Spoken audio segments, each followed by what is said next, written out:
어제부터 도내에 많게는 200mm 가까운 장대비가 쏟아졌습니다. 농경지가 침수되고 절개지가 무너지는 등 피해가 잇따랐습니다. 유기견을 식용으로 농장에 넘긴 정읍시 위탁보호소가 지원금까지 허위로 타냈다는 의혹이 제기됐습니다. 전국에서 처음으로 전주에서 상용 운행을 시작한 친환경 수소 전기 시내버스가 4년 안에 전체 시내버스의 20%까지 늘어납니다. 안녕하십니까. 전주 MBC 뉴스데스크입니다. 어제부터 전북에도 200mm에 가까운 폭우가 쏟아지면서 곳곳에서 크고 작은 피해가 잇따랐습니다. 올해 유독 긴 장마와 잦은 폭우로 농작물 피해도 불어나고 있습니다. 김하연 기자가 취재했습니다. 국도 한쪽 방향이 누런 흙탕물 계곡으로 변했습니다. 콸콸 쏟아지는 물 위로 잡동사니가 둥둥 떠다니고 출근길 차량들은 발이 묶였습니다. 산간 지역 공사 현장에서 떠내려온 토사가 범람한 실개천 물과 뒤섞이면서 국도 2개 차로 수 킬로미터를 뒤덮은 겁니다. 순식간에 물이 좀 불어나가지고 그 차가 좀 통행 못한 상태였거든요. 바로 이제 부랴부랴 그 장비 불러서. 이 밖에 임실 신덕과 완주 구의에서도 장맛비에 무너져 내린 토사가 도로를 뒤덮으면서 차량이 통제됐습니다. 나무가 쓰러지는가 하면 곳곳에 도로 꺼짐으로 운전자들이 아찔한 상황을 겪기도 했습니다. 흙탕물 호수로 변한 논에선 물에 잠긴 모가 겨우 잎끝만 드러냈습니다. 한 차례 세찬비가 지나가면서 어느 정도 물이 빠진 부안의 한 논입니다. 하지만 여전히 사람 무릎 높이만큼의 물이 들어차 있습니다. 올 여름만 벌써 3번이나 물에 잠긴 논 앞에서 농민은 그저 망연자실합니다. 힘들어서 키운 이 벼가 물속에 몇 번 잠긴 게 마음은 아프지요. 그러나 자연으로서 하는 것이라 누구한테 원망도 못하지요. 도내에서는 이번 비로 벼와 논콩 등 농경지 100헥타르가량이 침수 피해를 입은 것으로 잠정 집계됐습니다. 병해충은 물론 일부 작물은 수확도 장담할 수 없는 상황입니다. 콩은 저거 갖다 오면 못 먹을 확률이 많아요. 저렇게 저건 2번이나 쪄버려서. 또 반지하도로 8곳과 하천 둔치주차장 5곳, 지리산 국립공원 등의 탐방로 52곳이 폐쇄되거나 통제됐는데 비가 그치면 피해는 더 늘어날 전망입니다. MBC 뉴스 김하연입니다. 이처럼 도내에 많은 피해를 낸 장맛비는 내일까지 계속됩니다. 임실 신덕에 최고 200mm 가까운 물폭탄을 쏟아부은 비는 많게는 200mm가 더 내린다고 합니다. 그렇지 않아도 집안이 약해져 있어 추가 피해 예방이 비상입니다. 유룡 기자입니다. 누런 흙탕물이 넘실넘실 교각을 위협합니다. 새벽과 오전에 집중된 폭우에 하천 수위가 금방이라도 범람할 듯 높아졌습니다. 전라북도 재난 CCTV를 통해 곳곳에 많은 비로 불어난 하천 모습이 확인됩니다. 지난 이틀 동안 임실 신덕에 190mm를 비롯해 순창과 진안에 100mm를 훌쩍 넘기는 많은 비가 전주도 60mm 이상을 기록했습니다. 비구름대가 내장산과 지리산을 가로지르는 남부 지역에 걸치면서 군산 등 북부 지역은 덜했지만 평균 72mm의 강우량을 기록했습니다. 지난 마이산에서는 산의 경사면을 타고 폭포수가 쏟아져 내리는 장관이 연출되기도 했습니다. 비는 내일도 계속될 전망입니다. 비구름대가 잠시 물러났다 내일 새벽과 오전 우리 지역에 다시 걸치면서 시간당 50mm의 폭우가 예상됩니다. 내일 새벽부터 오전 사이에 매우 강하게 비가 올 걸로 예상을 하고 있는데 내일까지 해서 50에서 150mm, 많은 곳은 200mm. 내렸다 하면 시간당 강우 기록을 경신할 정도로 호우가 반복되면서 시설물과 농작물 안전에도 비상이 걸렸습니다. 물을 머금은 도로 경사면이 수시로 무너지고 도로 곳곳에 아스팔트 포장이 뜯긴 구멍이 속출하고 있어 교통안전에 주의가 필요합니다.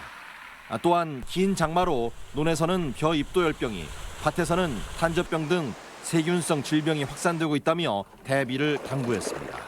MBC 뉴스 유룡입니다. 이 같은 장맛비에 환경사고도 끊이질 않는데요. 군산 지역에서 악취 민원이 크게 늘고 있습니다. 대기업 계열 공장이 의심 시설인데 기준치의 3배가 넘는 수치가 나왔습니다. 시설 개선에 필요한 시간만 최소 1년. 늑장 대처에 주민 반발이 커지고 있습니다. 송인호 기자입니다. 군산 지역을 기반으로 하는 인터넷 카페입니다. 광범위한 지역에서 악취를 호소하는 글로 도배되다시피 했습니다. 참다 못한 주민들은 관련 의심 시설에 전화로 항의하려 했지만 없는 번호이거나 아예 전화번호 안내조차 없어 분통을 터뜨렸습니다. 지금 거신 전화는 8번이오니 비 오기 전 야간에 특히 더 악취가 심하다며 고통을 호소하고 있습니다. 너무 냄새가 심하다고 머리가 아프다고 그러더라고요. 근데 저도 너무 힘들어서 그렇게 냄새가 날 때면 창문을 아예 못 열고 있거든요. 빗발치는 신고로 조사에 나선 군산시는 악취 원인으로 의심되는 3곳을 조사한 결과 바스프 군산 공장에서 기준치의 3배가 넘는 악취가 발생하고 있는 것으로 확인했습니다. 토양이 갖고 있는 고유의 냄새가 또 이렇게 발생을 해서 그게 간혹 가다가 이제 기준치를 초과하는 걸로 저희가 판단을 하고 있어요. 날씨만 흐리면 악취가 심해진다는 주민 민원에 따라 군산시는 감시 체계를 강화하고 시설 개선 명령을 내렸다고 밝혔습니다. 시설 개선이 이행이 되었는지를 판단하고 그 기타 업체에 대해서도 악취 개선 계획이 잘 이행이 될 수 있도록 철저히 감시하도록.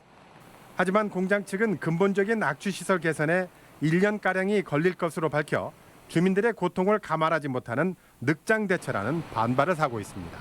MBC 뉴스 송윤호입니다.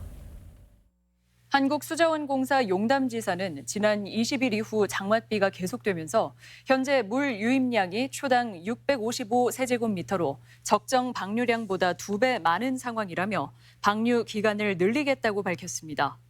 당초 용담댐 방류는 오늘 오후 5시에 마감 예정이었지만 다음 달 5일 오후 5시로 일주일 연장됐으며 댐 하류 주민들의 대비가 요구됩니다. 유기견을 식용으로 농장에 넘긴 정읍시 위탁보호소 소식 계속 전해드리고 있는데요. 해당 보호소가 유기견 등록 절차를 속여 지원금을 타낸 의혹까지 제기되고 있습니다. 정읍시에서만 지급된 돈이 1억 원을 넘는데 관리도 엉망이었다는 지적입니다. 허현우 기자입니다. 개농장에 유기견을 넘긴 정읍의 보호소에서 등록한 유기동물 기록입니다. 형제로 보이는 4-5마리의 강아지가 같은 날 함께 발견된 걸로 등록돼 있습니다. 농촌 지역에서는 종종 있는 일이지만 문제는 2달 동안 등록된 111마리 중 절반이 넘는 60마리가 이렇게 2마리 이상씩 한꺼번에 등록됐다는 겁니다. 대부분 어린 강아지로 일부는 도살이 이뤄진 개농장에서 발견되기도 했습니다. 동물단체는 개농장 등에서 태어난 강아지를 유기견으로 속여 등록했을 가능성을 의심하고 있습니다. 유실 동물이 나가서 새끼를 낳는 경우들은 있는데요. 이런 경우들은 이제 새끼하고 어미들이 함께 발견이 돼야 하는데 새끼들만 이렇게 발견되는 경우들을 1년 7개월 동안 정읍의 유기견 보호소 측에서 등록한 유기견 수는 무려 1,088마리로 하루 2마리꼴. 대부분 잡종견인데 마당에서 키우는 개가 많은 농촌 지역 특성상 버려진 개인지 아니면 농장에서 키우던 개인지 구별할 방법은 없습니다. 위탁업체가 유기견을 구조했다며 간단히 사진과 발견 장소 등을 입력하면 담당 지자체에서는 별다른 확인 없이 승인하고 있던 겁니다. 거기서 이제 다 해주신 거예요. 저는 이제 올라오면 올라왔구나 확인만 하는 유기견인지 아닌지는 판단은 할 수 없어요. 저희는 이제 믿고. 유기견 한 마리당 포획 비용 35,000원, 10일 동안 관리 비용으로 85,000원으로 총 12만 원의 보조금이 지급되고 있는데 1년 7개월 동안 별다른 확인 절차도 없이 정읍시에서만 무려 1억 원의 눈먼 돈이 보호소 측에 지급됐습니다. 도내 유기견 보호센터 25곳 중 한 곳을 제외한 24곳이 정읍시처럼 동물병원에 위탁을 맡겨 운영되고 있는데 지원금 관리 사각지대에 놓여 있는 셈입니다. 지정을 하려고 사업 예산을 받았는데 결국에는 민원 때문에 부지 확보를 못했어요. 하려고 하는 장소에 마을인들이 왜 우리한테 그렇게 혐오시설을 주냐. 전라북도가 뒤늦게 위탁보호소 전수조사에 나서겠다고 밝혔지만 의혹을 확인할 방법이 마땅치 않아 수사와 함께 유기견 관리 시스템의 전반적인 개선이 필요해 보입니다. MBC 뉴스 허연호입니다. 이상직 도당위원장 단독 출마에 민주당 내 반발 기류가 거세지고 있습니다. 도내 지역구 일부 의원의 경우 이상직 의원의 단독 후보 등록 자체를 몰랐다는 반응을 보이고 있고 김성주 의원 측은 후보 양보와 합의 추대설에 강한 거부감을 느끼고 있습니다. 또 민주당 선거 지침에 단독 후보는 찬반 투표도 실시하지 않는 것으로 규정돼 있지만 중앙당 최고위원회에 후보 등록 추인 절차를 거치도록 돼 있어 이상직 후보의 최종 적격성 판단에는 변수가 남아 있습니다. 금융당국이 고수익과 원금을 보장하는 투자 사기에 각별한 주의를 당부했습니다. 금융감독원은 최근 전주 지역에서 잇따라 발생한 투자 사기는 전형적인 불법 유사수신 피해 사례라며 정상적인 금융상품인 것처럼 속이기 위해 자치단체에 등록된 대부업체인 점을 내세운다고 밝혔습니다. 하지만 대부업체는 수신 업무 자체를 할 수 없기 때문에 고수익을 약속하며 자금을 조달하는 것은 불법이라고 강조했습니다. 이제 전주 시내버스도 친환경 수소 전기버스로 교체됩니다. 오염물질을 전혀 배출하지 않는다는 점이 장점인데 아직 도입 초반이다 보니 충전소 등의 기반 시설이 부족합니다. 전주시는 기후 위기에 대응하는 차원에서라도 수소 전기버스를 늘린다는 계획입니다. 한범수 기자입니다. 전주시청 앞에 세워진 시내버스 한 대가 승객들을 태우고 출발합니다. 겉모습은 일반 버스와 차이가 없지만 연료가 수소인 최첨단 전기버스로 진동과 소음이 별로 없습니다. 타보니까 소음과 진동이 적어서 굉장히 만족감이 좋아요. 최근 현대자동차 전주 공장에서 출시했는데 상용으로는 전국 최초로 전주에서 도입됐습니다. 수소 전기버스는 기름 한 방울 없이 450km를 주행할 정도로 에너지 효율성이 높은 게 특징. 충전소에서 주입한 수소와 공기 중에서 흡입한 산소를 화학 반응시켜 물과 전기를 생성한 뒤 수증기는 밖으로 배출하고 전기는 버스를 작동시키는 데 사용하는 원리입니다. 1시간 운행하면 516명분 322.8kg의 공기를 정화할 만큼 친환경적입니다. 좀 더 차량의 내구성을 향상을 시키고 이 발전된 기술을 바탕으로 해서 점차적으로 보급을 확대시키도록 노력하겠습니다. 아직 상용화 초기이다 보니 버스 단가가 6억 3천만 원으로 일반 저상버스의 3배에 달할 만큼 비싸다는 건 부담입니다. 수소자동차 충전소가 현대차 전주공장 한 군데밖에 없는 부족한 기반시설도 단점으로 꼽힙니다. 그럼에도 전주시는 기후 변화에 대응해 앞으로 4년간 전체 시내버스의 20%인 80대까지 수소 전기버스를 늘려간다는 방침입니다.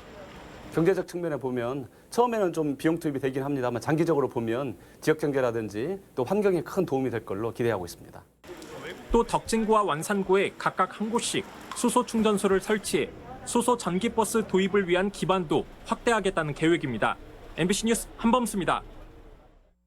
정부의 예산안 확정을 한 달 앞두고 전라북도의 국가 예산 확보가 관심입니다. 전라북도에 따르면 9월 국회 예산안 제출 시한이 다가옴에 따라 도지사와 부지사 등 도정 순회부가 잇따라 기재부와 해수위를 방문해 지역 현안의 예산 반영을 촉구하고 있습니다. 도내 주요 예산 반영 사업으로는 군산항 7부두 야적장 기반시설 구축과 홀로그램 소재 부품 실증 개발 지원센터 건립, 전북 문화재 연구센터 건립 등이 있습니다. 코로나19의 여파로 크게 위축됐던 소비자 심리지수가 꾸준히 상승하고 있습니다. 한국은행 전북본부에 따르면 이번 달에 전북 지역 소비자 심리지수는 90.8로 전달에 비해 3.1포인트가 또 올랐습니다. 전북 지역 소비자 심리지수는 지난 4월 80.6으로 저점을 찍은 뒤 계속해서 상승세를 보이고 있지만 코로나19 발생 전인 올해 1월 107.1에 비하면 완전히 회복하진 못했습니다.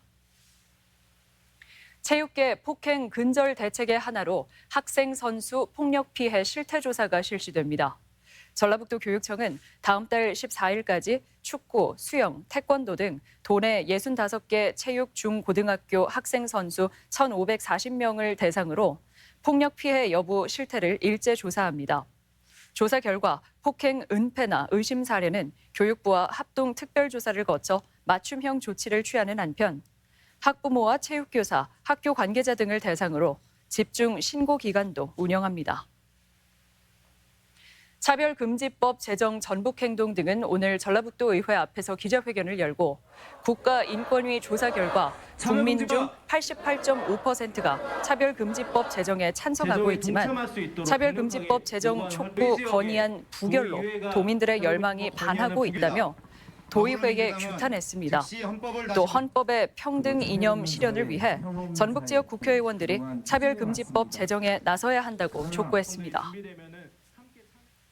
민주노총 전북본부는 오늘 전북도청 앞에서 기자회견을 열고 지난 5월 송하진 지사와 면담을 갖고 도청 청소 노동자 임금 보전에 노력하겠다는 합의를 했지만 60세 이상 노동자는 제외하는 등 일방적인 통보로 일관하고 있다고 비판했습니다. 또 전라북도가 개별 교섭권을 인정하지 않고 민주노총과의 교섭을 거부하고 있다며 노조 활동을 보장하라고 촉구했습니다.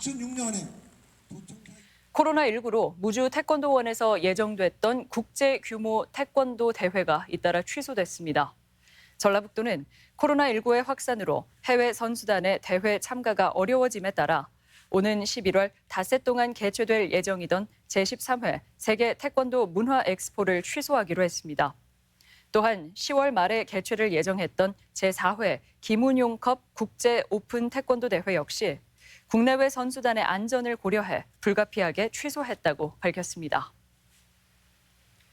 도내 코로나19 발생률이 전국에서 두 번째로 낮은 것으로 집계됐습니다. 전라북도에 따르면 지난 1월 30일 중국 우한을 방문했던 군산의 60대 여성이 확진된 이후 6개월 동안 39명의 확진자가 발생해 인구 10만 명당 발생률이 2.15명으로 전남 2.04명에 이어 전국 두 번째입니다. 또 직접 접촉 도내 확진 환자도 해외 입국 20명과 대구 거주자 등을 빼면 지난 6개월간 8명에 불과했고 최근 들어서도 열흘째 추가 발생이 없는 등 다시 안정세를 보이고 있습니다. 지방 상수도 관련 재난이나 사고에 신속히 대응하는 통합협력체계가 구축됩니다.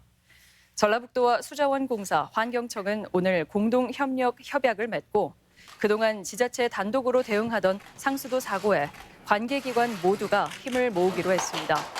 이에 따라 만일의 사고가 발생하면 수자원공사가 보유하고 있는 복구 자재와 물차, 기술 인력이 긴급 지원되고 평소에도 매뉴얼 제작과 모의 훈련을 통해 단수 사고에 신속히 대처하기로 했습니다.